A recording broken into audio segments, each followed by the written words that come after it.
I love superheroes, but it's fair to say that the superhero genre isn't doing that great these days.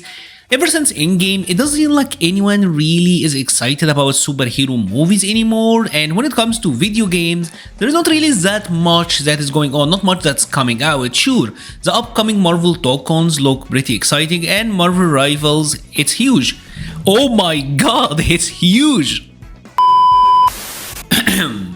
These multiplayer games are kinda alright, but I really miss these single-player action-adventure games. Games that You feel like Spider-Man? Makes you feel like you're Batman. We really want you to feel like Batman when you get into the car and rev the engine for the first time. yeah, exactly, feel like the character, and that is something that action-adventure game, story-driven game is what typically provides. Now, there is not much that's coming out except the Insomnia games, and even then, these are starting to become controversial with the fans, and there is a lot of noise around that. So I figured, why not take a look backwards, go back in time and check out some of the older games. Some of them were great. We had games like Spider-Man 2, the movie game that introduced the web swinging. That one was fantastic. There is the Hulk Ultimate Destruction game on PS2. That one was so much fun as well. But I love Batman. So I figured, why not take a look back at the series starter, Batman Arkham Asylum, and is it as good today as it was back then? Our story takes place at the prehistoric age of 2008. The Dark Knight movie comes out. It shatters all expectations, blowing everyone's mind by how good it was, and to this day is still considered by many to be one of the greatest comic book movies, if not the greatest of all time. So the Batman stocks, scratch that, the Bat stocks is at an all-time high. And then one day, Game Informer reveals that there is a new Batman game in production, Batman Arkham Asylum, a game that's being developed by a back then relatively new studio, Rocksteady. This was a Batman game, an action-adventure featuring the Joker that is a Bioshock-like. That is what they said. And it's actually kind of funny that everyone assumed that they meant that this is a first-person shooter. It obviously wouldn't end up being that. I wonder, what would a first-person Batman game look like? I know it's not first-person, I know it's VR, but come on, that's kind of fun. They promised a dark and gritty setting reminiscent of Bioshock, and then we started seeing trailers for the game, and they weren't kidding. This was a Batman game like no other. Upon replaying Arkham Asylum in 2025, the one thing that immediately stood out to me was the tone of the game. Yes, it's dark, it's gritty, all of that, but also this game really feels like the animated series. Hey, scram, bats! This is my me time. Where's Gordon? Wouldn't you like to know? I'm over here. Shut up!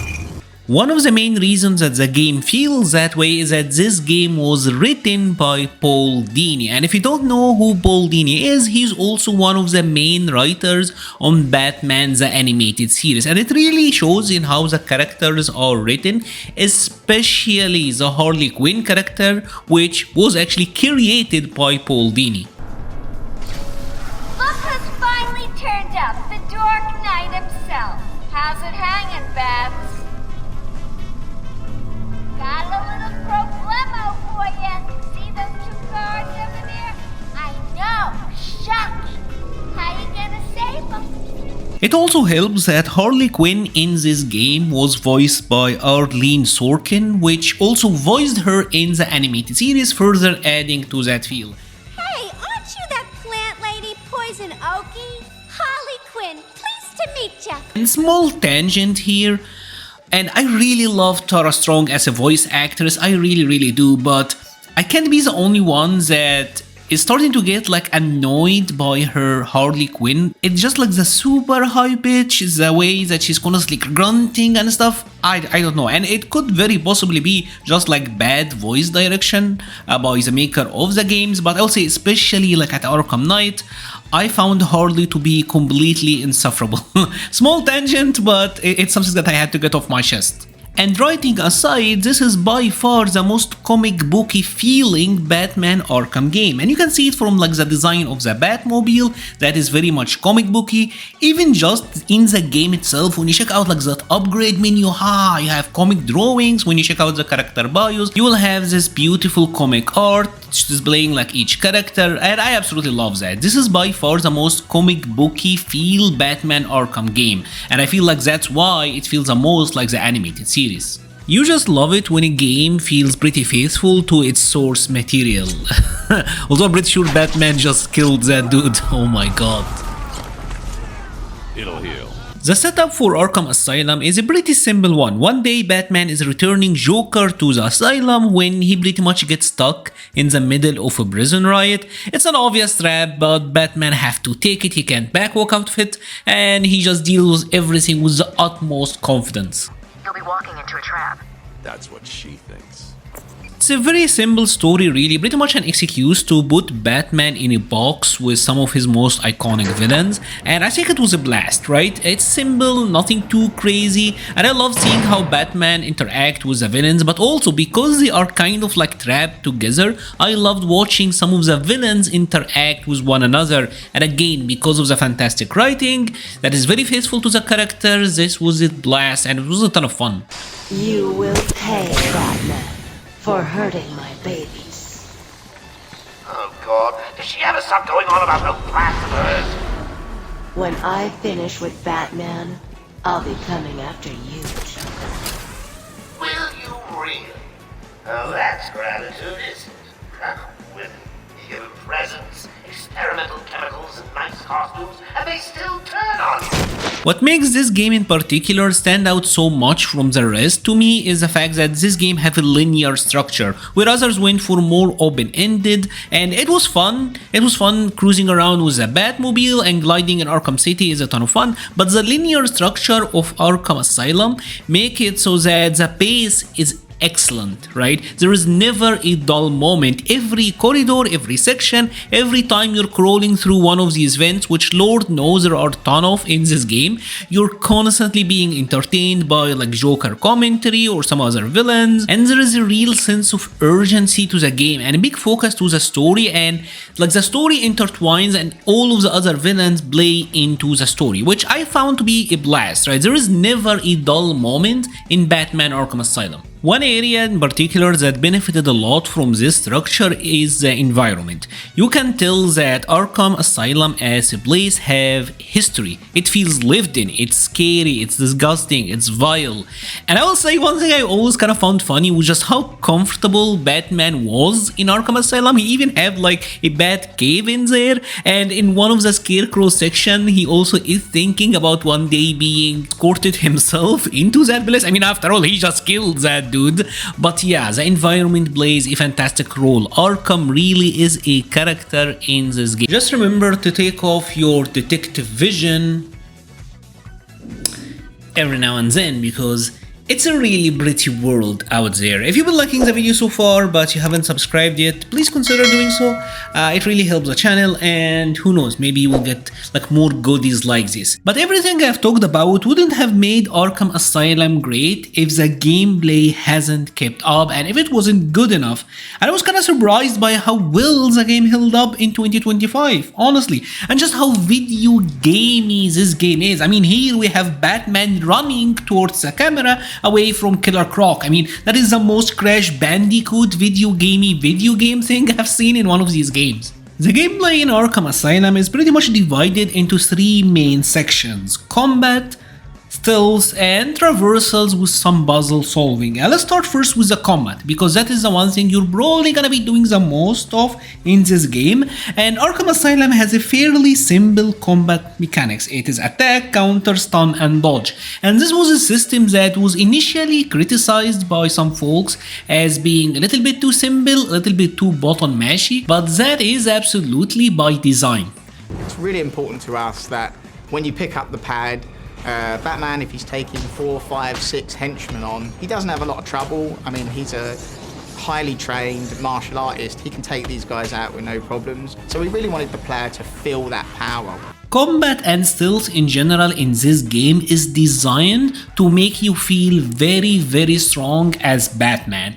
They didn't design the game where it would need manual dexterity. This is not like a light, medium, heavy launcher, very deep combo system like a Devil May Cry or a Ninja Gaiden. They don't want you to feel like you're exerting effort as Batman. It really comes down to your awareness and your decision making. One thing I really liked about Arkham Asylum is that your actions are committal.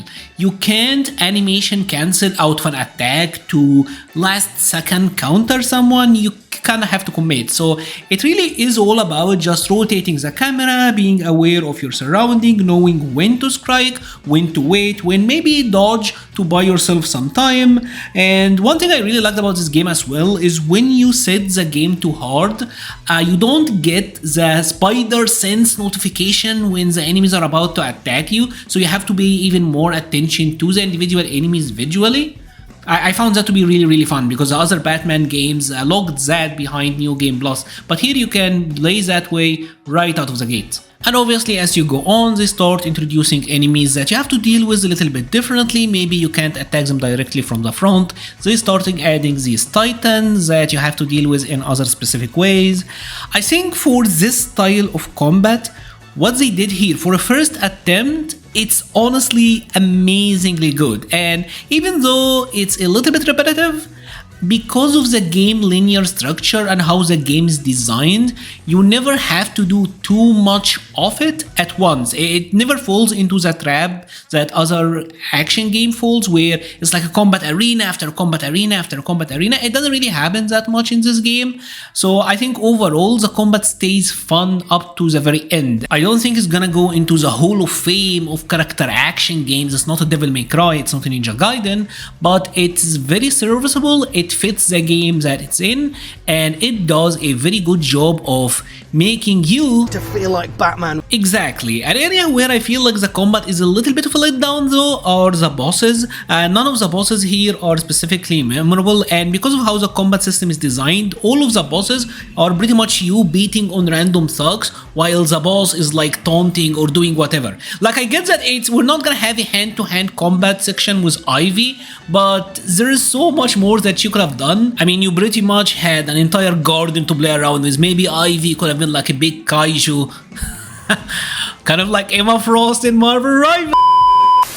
But yeah, there's way more that could have been done, and I will say especially the Joker boss fight at the end was a complete letdown. It ends up being a situation where the journey is far better than the destination, but overall I will say this was a fine combat system and it's very enjoyable in my opinion. Like, you always like to rack up huge combos and keep the combo going. That's always really fun. After all, it does a great job of making you feel like Batman, something like the Batfleck scene in Batman vs Superman. The Arkham combat really does make you feel that way. But nothing quite makes you feel like Batman as feeding on the criminal's fears. I swear to God. Swear to me! And this game does that masterfully. Now, to be fair, this is not the first Batman game to implement this idea. Before Arkham Asylum, there was a Batman Begins movie game that also had a lot of stealth section and strong emphasis on making the enemies afraid and all of that, but it was a much more linear structure and you have to tackle the sections at a very specific order and ways.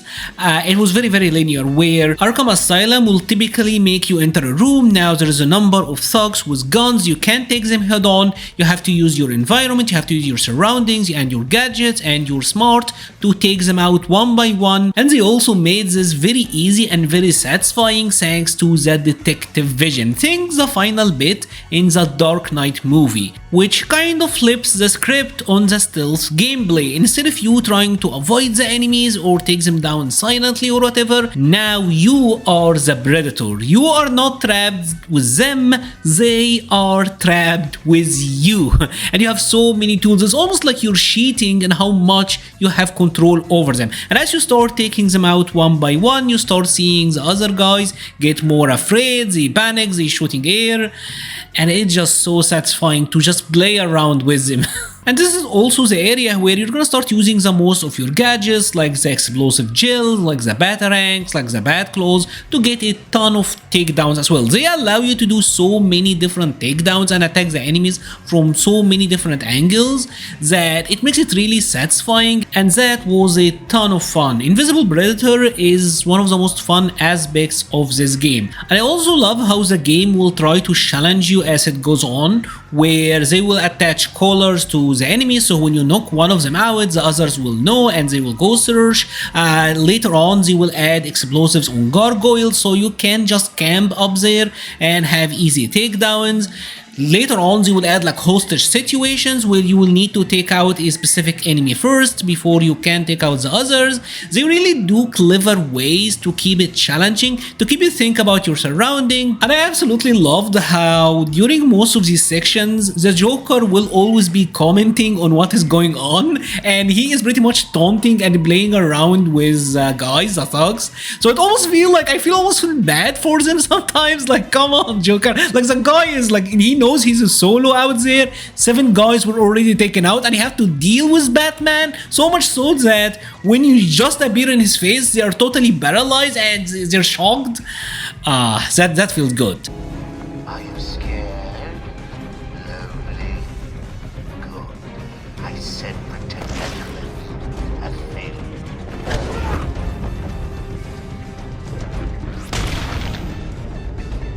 Hello? Is there a doctor in the house? No? I think I have a pile of attention that needs medical attention. Now, outside of beating on thugs, whether we're talking stealth or combat, you will be doing a lot of traversal, exploring the place, and trying to overcome the Riddler challenges. Batman Arkham Asylum follows what is being called a Metroidvania game structure. The game takes place on the entirety of Arkham Island, and you can't access everything right away. There will be areas that will be locked off and you need to unlock a certain upgrade or a certain gadget that will allow you to access it. And this really plays into the Riddler challenges, and I will get into it a little bit. Now, one thing I really liked about this game is that although it does follow the structure where you have to unlock special abilities to access certain places, Batman feels like Batman from moment one, where many of the games that apply this game structure, the character will feel very nerfed at the start. That doesn't happen here. Even the way that Batman gets his gadget, he have like a Batwing fly in, he have a Batcave, so it makes him feel very much in control, and that is just fantastic character work. Now, I wouldn't be lying if I said that the Riddler had as much of a role in the success of this video game series as much as Joker, if not more, because collecting and beating the Riddler challenges is some of the most fun that I have had in all of gaming. This is probably the most fun collectathon that I have ever had, and that is because of the very funny and consistent Riddler commentary when you get to beat one of his challenges. You are performing just below my predicted expectations. At this rate, you'll never beat me.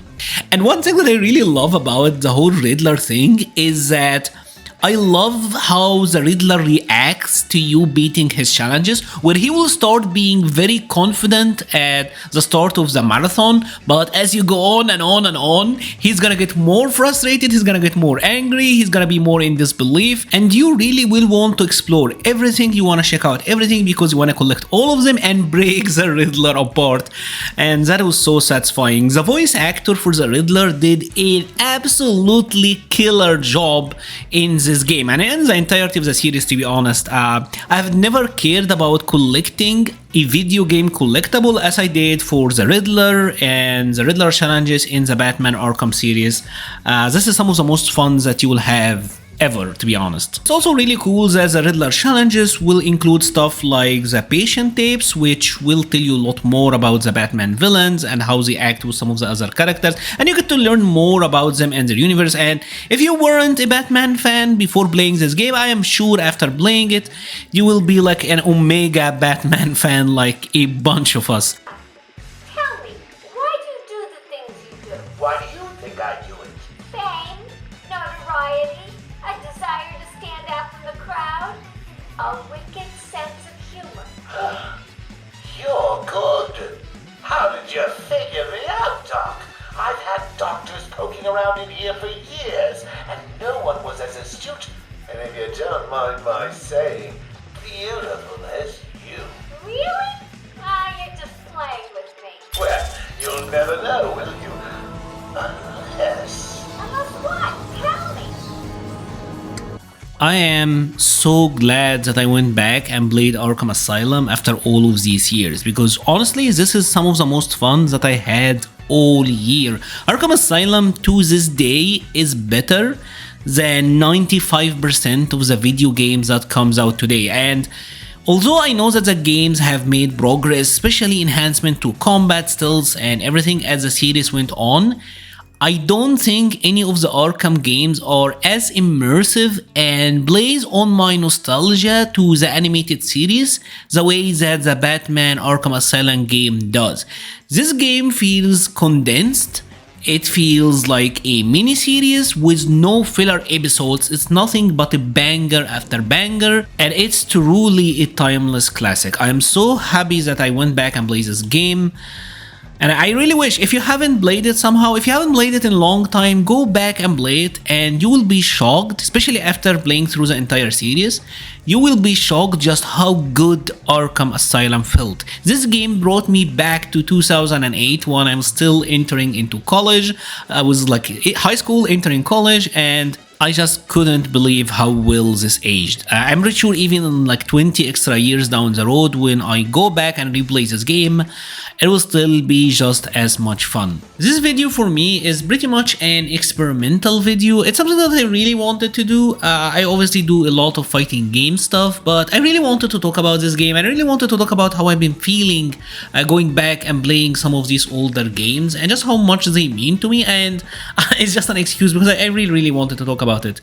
Thank you so much if you watch it to the very end. If you want to see more videos like these, please let me know and I could take a look back at some of the games, see if they still hold up, if they're still as good in this day and age as they were back then. Man, Arkham Asylum aged like a fine wine. Thank you so much for watching this video and stay safe.